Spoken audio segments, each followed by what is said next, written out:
says here that if the Raiders use Jeremy Chin in the big nickel role, how will they address any weaknesses at safety depth in 2025?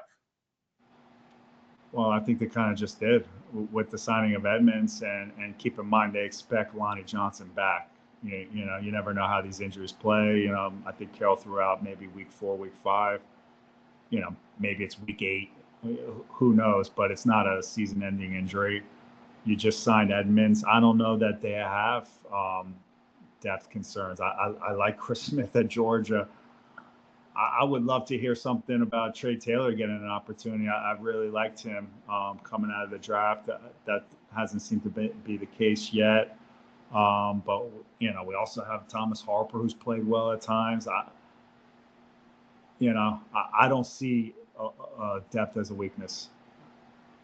Yeah, I'm curious because I don't know if he's playing the big nickel out of they think he's just that good, that talented, or if they have concerns about our nickel back.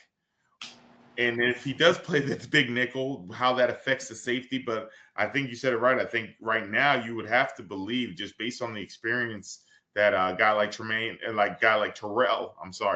Edmonds will have an opportunity to be that third safety.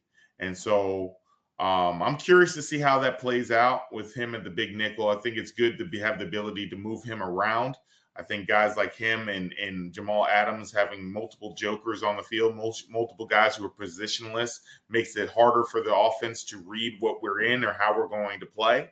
But overall, that it puts a little extra stress on other guys and on your depth.